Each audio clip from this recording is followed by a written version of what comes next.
not dark yet. Presently Tom checked his whistle. A stranger was before him, a boy a shade larger than himself.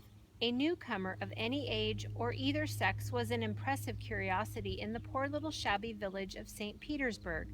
This boy was well dressed, too. Well dressed on a weekday.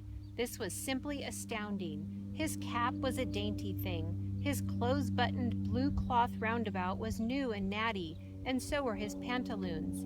He had on shoes, and it was only Friday. He even wore a necktie, a bright bit of ribbon. He had a citified air about him that ate into Tom's vitals.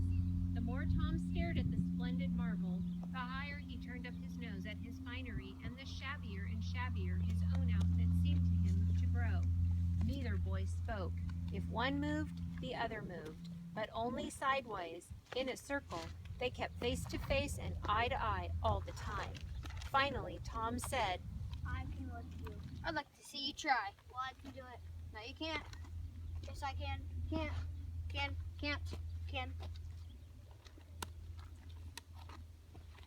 an uncomfortable pause. Then Tom said, What's your name? It isn't any of your business. Well, I'll make it my business. Well, why don't you? If you say much, I will. Much. There now. Oh, you think you're mighty smart now, don't you? I could lick you with one hand tied behind me if I wanted to. Well, why don't you? You say you can do it. Oh, I will if you fool with me. Oh, yes. I've seen whole families in the same fix. Smarty, you think you're some now, don't you? Oh, what a hat. You can lump that hair if you don't like it. I dare you to knock it off. And anybody that will take a dare will suck eggs. You're a liar. You're another. You're a fighting liar that doesn't take it up. Take a walk. Say, if you give me much more of your sass, I'll take a bounce of it off the rock off in your head. Oh, of course you will. Well, I will. Well, why don't you do it then? Why do you keep saying you will for? Why don't you just do it? It's because you're afraid.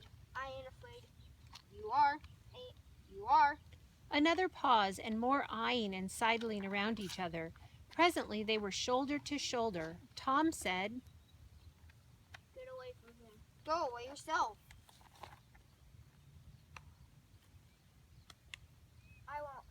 I won't either.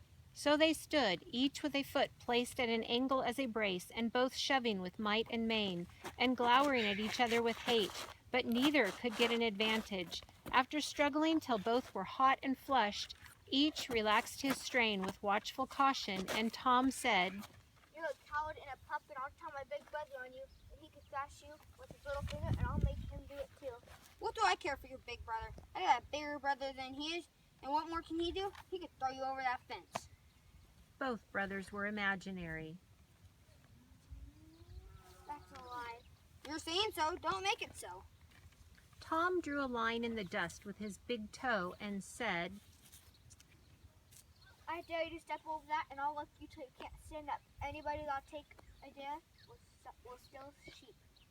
The new boy stepped over promptly and said, Now you said you'll do it? Now let's see you do it. Don't you cloud me now, you better look out. Well, you said you do it, why don't you do it? By jingle, for 2 cents I will do it.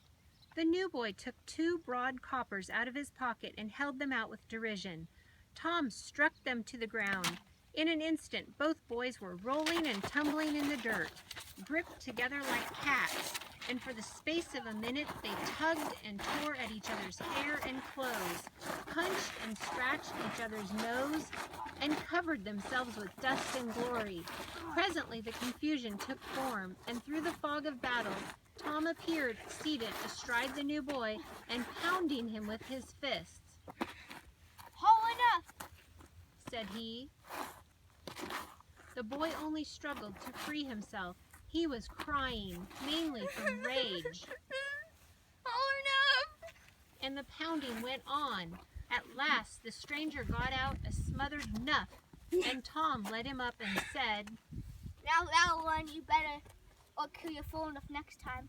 The new boy went off brushing the dust from his clothes, sobbing, snuffling, and occasionally looking back and shaking his head and threatening what he would do to Tom the next time he caught him out, to which Tom responded with jeers. and started off in high feather.